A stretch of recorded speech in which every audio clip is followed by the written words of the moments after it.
Daniela es licenciada en Ciencias Jurídicas de la Universidad Panamericana y actualmente trabaja como abogado del área legislativa de la ONG Comunidad de Justicia.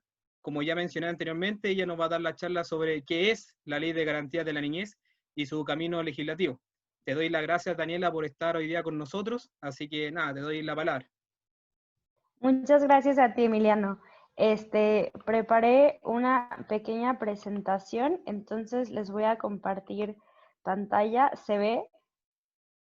Sí,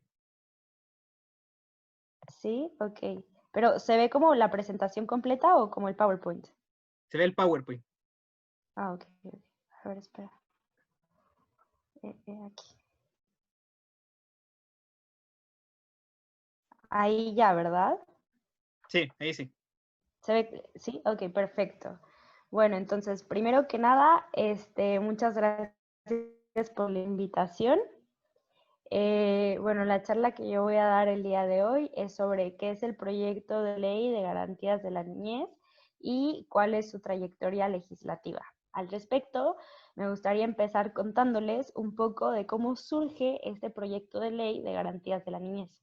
Este proyecto surge en el año 2015 a través de un mensaje, es decir, por iniciativa del presidente de la República, que en ese entonces era la expresidenta Michelle Bachelet.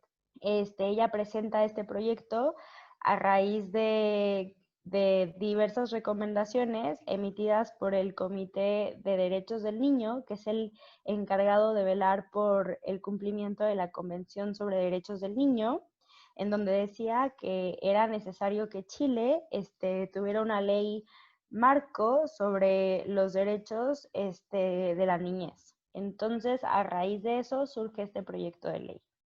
Entonces, este proyecto se está tramitando desde el 2015 en el Congreso y para ubicarlos un poco ahorita de en qué etapa de la tramitación legislativa se encuentra este proyecto de ley, les voy a platicar brevemente sobre las etapas del proceso legislativo para que se puedan ubicar de mejor manera. En pocas palabras, el proceso legislativo se divide en 5 etapas. Entonces, la primera etapa, que se llama primer trámite constitucional, es cuando se presenta un proyecto de ley. Si es por moción, es porque lo presentaron ya sea diputados o senadores, y si es por mensaje, es porque lo presentó el presidente de la República. Y entonces puede ingresar ya sea a través de la Cámara de Diputados o a través del Senado. Entonces, el segundo trámite constitucional, que es en donde se encuentra actualmente el proyecto de garantías de la niñez, consiste en que pasa a la Cámara Revisora. En este caso, como fue por mensaje que ingresó este proyecto de ley, o sea, a través de la expresidenta Michelle Bachelet, este proyecto ingresó en la Cámara de Diputados y entonces terminó su tramitación en la Cámara de Diputados y ahorita pasó al Senado, se estuvo discutiendo largamente en la Comisión de Infancia y actualmente pasó a la Comisión de Hacienda porque hay distintas partes del proyecto de ley que implican erogación de gasto público y por lo tanto está en la Comisión de Hacienda del Senado y el presidente recientemente le puso urgencia, es decir, pidió que se acelerara la tramitación de este proyecto para que salga más pronto.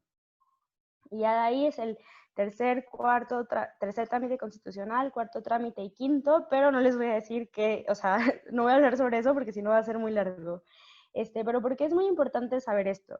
Porque cuando este proyecto de ley se estuvo discutiendo en la Comisión de Infancia del Senado, se introdujeron muchísimas indicaciones.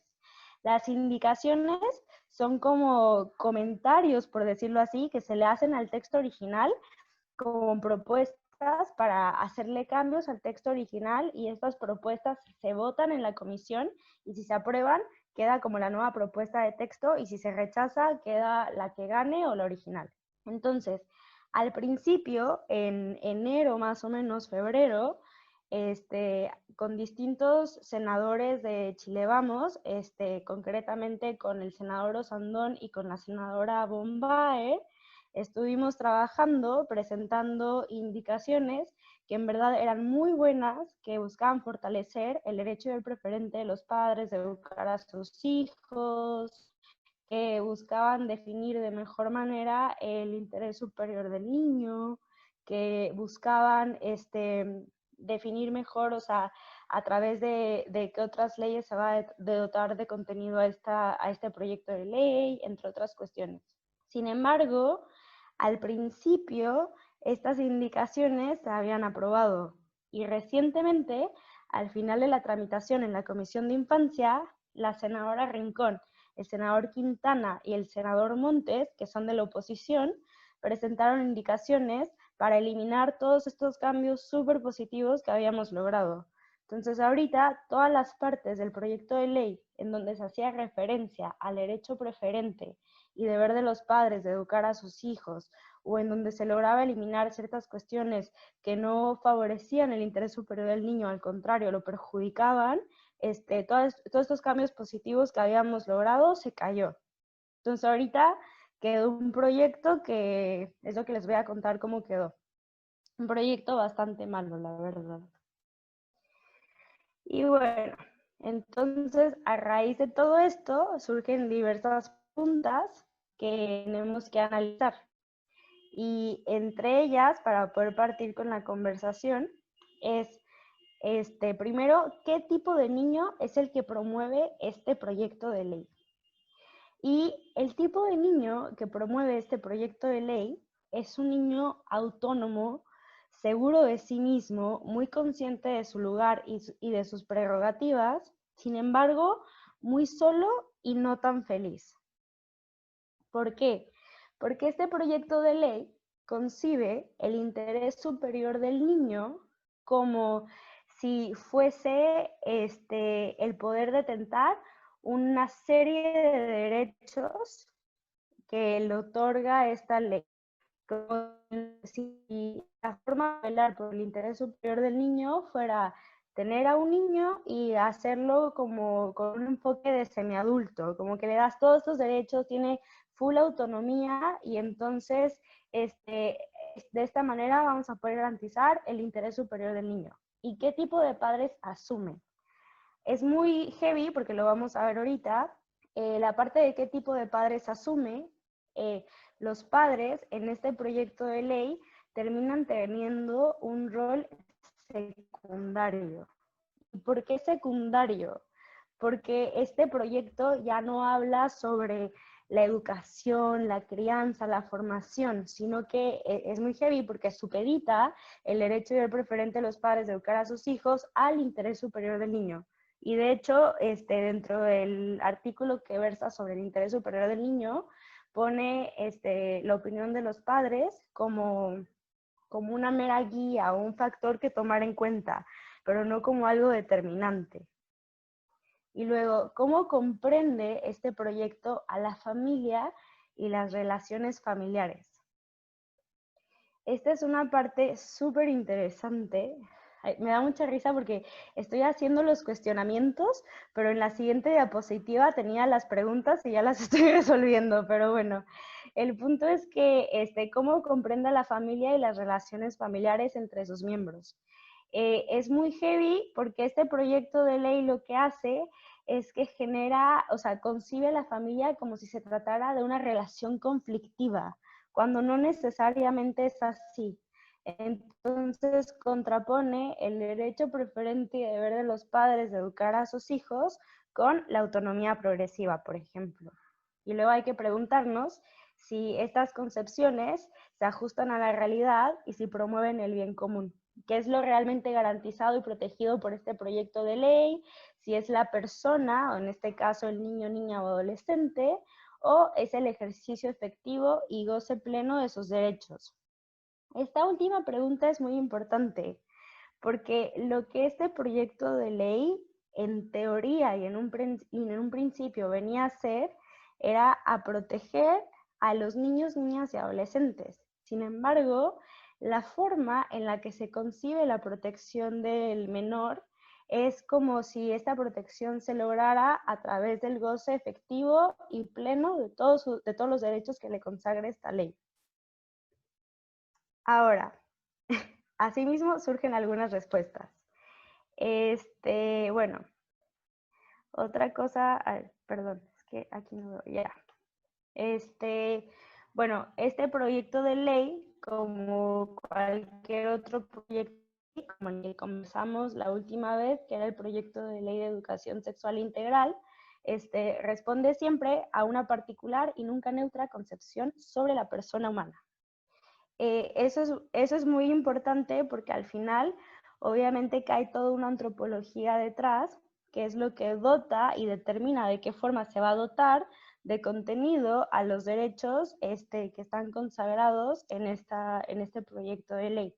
Entonces, este proyecto lo que hace es que busca establecer un catálogo de derechos para los niños, niñas y adolescentes, como les comentaba anteriormente, pero entendiéndolos en contraposición con el rol de los padres de educar a sus hijos. Entonces, ver las relaciones familiares como relaciones de lucha, donde la autonomía de los niños se enfrenta a la de los padres, y concibe a un niño empoderado, realizado a través del goce efectivo de todos los derechos. Ahora ya vamos a entrar un poco más al contenido de fondo de este proyecto de ley, o sea, al articulado mismo. Aquí es muy importante porque, a ver, hice solo una diapositiva para detenerme en los artículos que yo considero como más polémicos, pero en verdad hay muchísimos, y esto ha sido muy fuerte porque este proyecto de ley, a diferencia del proyecto de ley que crea el nuevo Servicio de Protección Especializada a la Niñez y Adolescencia, que es el que va a reemplazar al actual CENAME, ese contaba con apoyo de todos los sectores políticos. En cambio, este proyecto de ley no cuenta con apoyo transversal de los diversos sectores políticos. ¿Por qué? Justo por esto que vamos a ver ahorita, porque el contenido de este proyecto es altamente polémico, controversial, y yo creo que incluso algunas personas de oposición podrían estar de acuerdo con esto. Por ejemplo, el artículo 7, que es el artículo que establece el derecho de los niños a una autonomía progresiva, establece que el único límite a esta autonomía es la ley, no hay otro límite. O sea, el derecho de los padres no es límite para que los niños puedan ejercer su autonomía progresiva. Y aquí hay que preguntarnos, ¿qué es la autonomía progresiva? La autonomía progresiva, bien entendida, es algo natural y que va de la mano con cualquier niño. Y significa que un niño, conforme va creciendo, va adquiriendo la capacidad de hacer más cosas paulatinamente por sí solo, como por ejemplo, cuando un niño es bebé, no se puede alimentar solo, no se puede bañar solo, no se puede limpiar solo, y conforme va creciendo, va adquiriendo la capacidad y la habilidad de hacer esas cosas por sí mismo. Y esto es natural y no tiene nada de malo. Pero ¿qué pasa? ¿Qué es lo que hace este proyecto? Este proyecto empieza a concebir al niño como un semiadulto, como el que pueda hacer todo lo que él quiera por sí mismo, y casi que los padres solo están ahí para orientarlo, pero no tienen este papel fundamental y trascendental que en la vida real, en la práctica, tienen en la crianza y en la educación y formación de sus hijos. Luego, el artículo 29, que quizá muchos de ustedes hayan oído hablar sobre este artículo, habla sobre la libertad de asociación y reunión.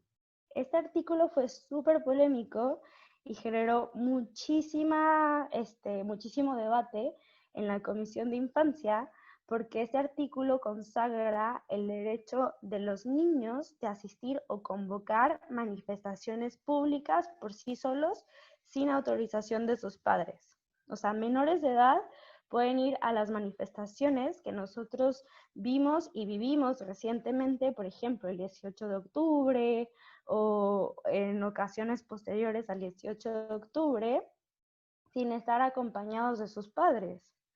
Y entonces, ¿qué pasa, por ejemplo, si ese menor de edad comete un ilícito? Si daña la propiedad privada, si a ese menor de edad le pasa algo durante una manifestación que entre comillas era pacífica, o qué pasa si el padre no quiere que su hijo vaya a esa manifestación. El niño puede decir, no, pues yo tengo el derecho de ir a las manifestaciones yo solo, y además yo soy autónomo y no me puedes decir que no. Y es que en la práctica esto es lo que termina siendo este proyecto de ley. Y por eso es que ha sido tan controversial. De hecho, también este artículo generó muchísimo debate en los diarios, en los medios de comunicación, es súper fuerte.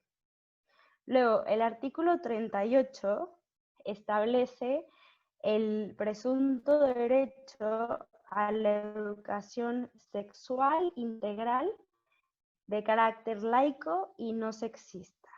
Entonces, a ver, esto es muy fuerte también, porque no sé si escucharon en los medios de comunicación o en el debate público que recientemente en la Cámara de Diputados se votó el proyecto de ley de educación sexual integral y se rechazó.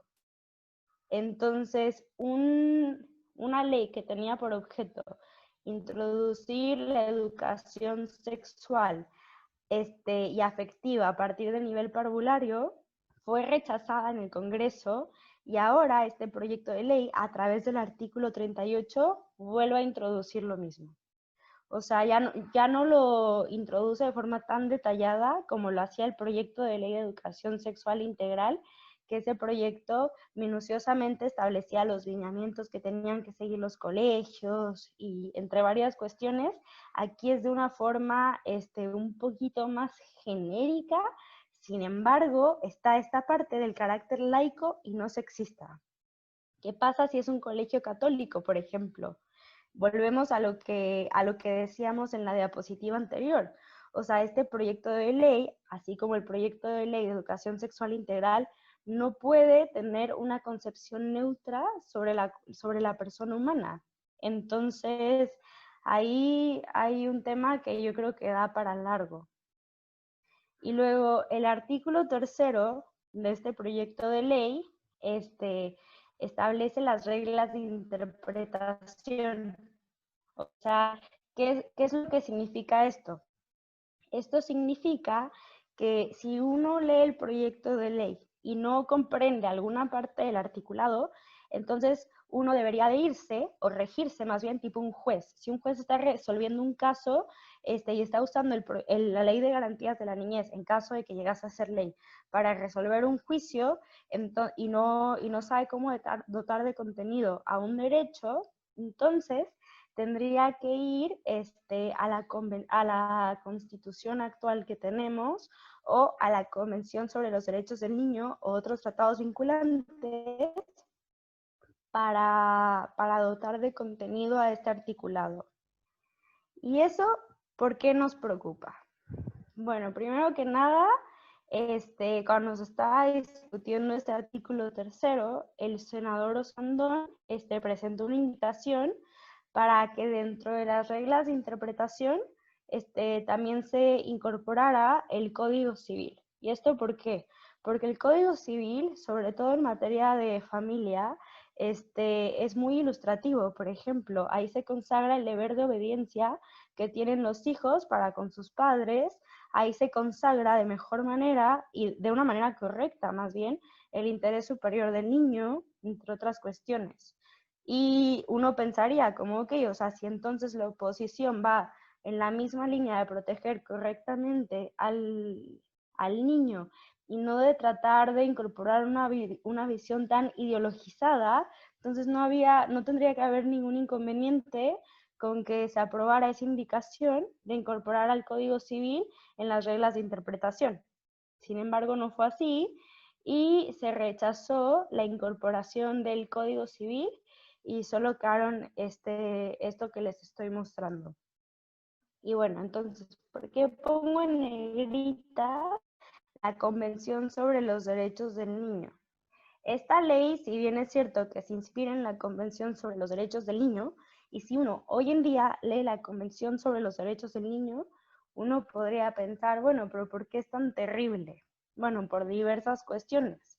Primero que nada, porque las convenciones de Naciones Unidas se rigen a través, se rigen a través de distintos comités. Entonces, para la Convención sobre los Derechos del Niño está el Comité de los Derechos del Niño.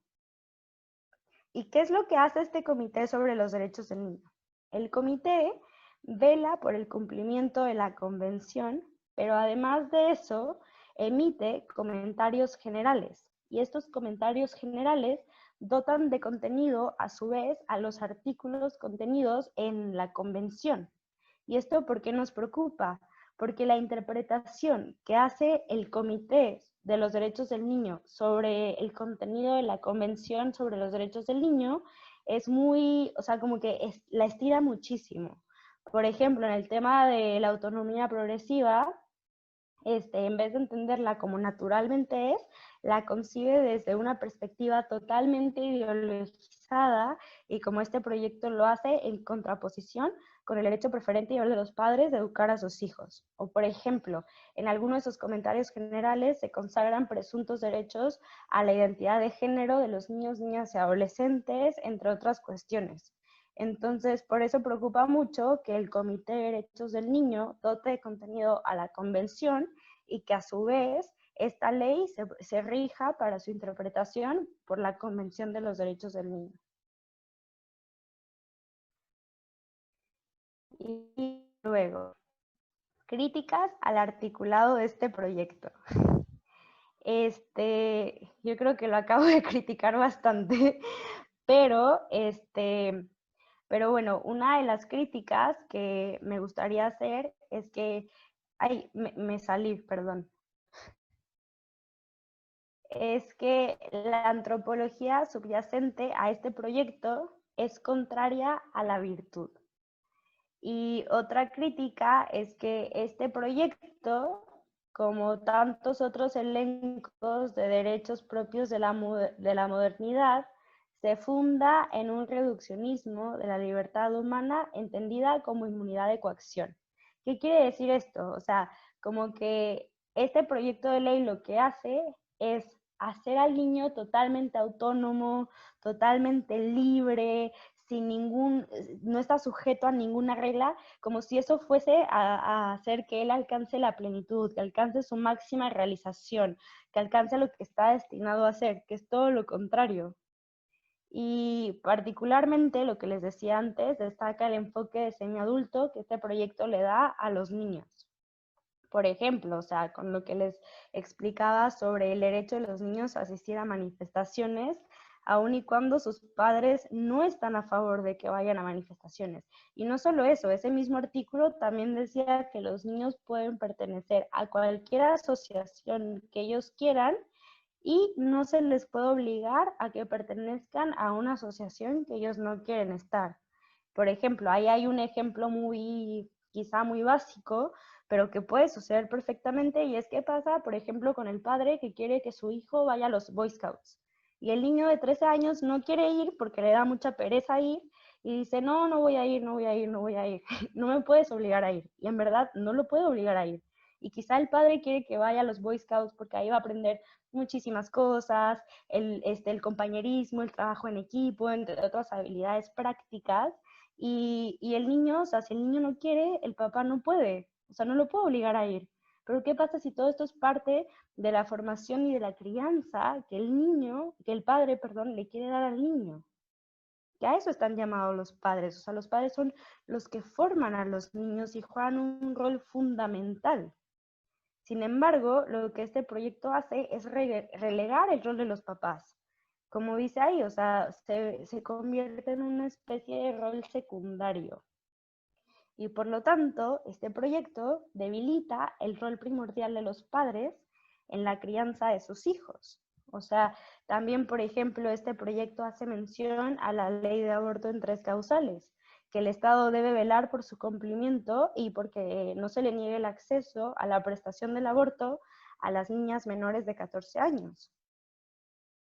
Eso es muy fuerte también, que es algo que ya está actualmente consagrado en la legislación de la ley de aborto en 3 causales, pero también es potente que se mencione en este proyecto de ley. Y así como se menciona esto, también se menciona, por ejemplo, la libertad religiosa, que el niño tiene derecho a profesar una fe, pero tampoco se le puede obligar a profesar una fe. ¿Y qué pasa si no sé, o sea, el padre es católico y quiere enseñar y educar a su hijo conforme a la fe católica y el niño no quiere, ahí se genera un conflicto de derechos. Y entonces, conclusiones. La primera, y me parece muy importante, es que ya sea de forma activa o pasiva, el rol que el Estado debe ejercer en función de la protección de los niños, niñas y adolescentes debe ser siempre un rol subsidiario. ¿Y por qué? Porque el rol principal lo deben ejercer los padres, no el Estado. Y en este caso se genera algo muy interesante, que es lo que toco en el segundo punto, que es que esta serie de derechos que otorga el proyecto de ley de garantías de la niñez, que busca independizar al hijo, perdón, de sus padres, termina haciendo al niño depender del Estado. ¿Por qué? Porque esta ley, junto al sistema para promover los derechos y garantizarlos, hace que el niño tenga que depender del Estado. ¿Por qué? Porque el Estado va a ser el garante de sus derechos y va a ser quien le va a decir cómo debe ejercer sus derechos, cómo deben entenderse, cómo deben reclamarse, cómo deben protegerse. Entonces el niño nunca llega a ser completamente independiente, simplemente deja de depender de sus padres para ahora depender del Estado. Y el Estado en la crianza y en la formación de los niños no debe de jugar un rol principal, debe siempre jugar un rol secundario. Y el último punto es que este proyecto, que ya lo había mencionado antes, subordina el derecho de los padres de educar a sus hijos al interés superior del niño. Y el tema es que si este interés superior del niño está bien entendido como se consagra actualmente en el Código Civil, no hay ningún problema. Pero ¿qué pasa cuando este interés superior del niño se entiende como un ejercicio libre de todos los derechos? Ahí ya hay lo que mencionábamos anteriormente, una contraposición, o sea, se genera una relación de conflicto en donde realmente no hay ningún conflicto ni tiene por qué haber, y esta relación de conflicto termina siendo entre el padre y el hijo, en donde el límite del derecho del padre a educar a su hijo es la autonomía del niño. Y bueno, con eso termino. Gracias. Muchas gracias a ti, Daniela. Muy claro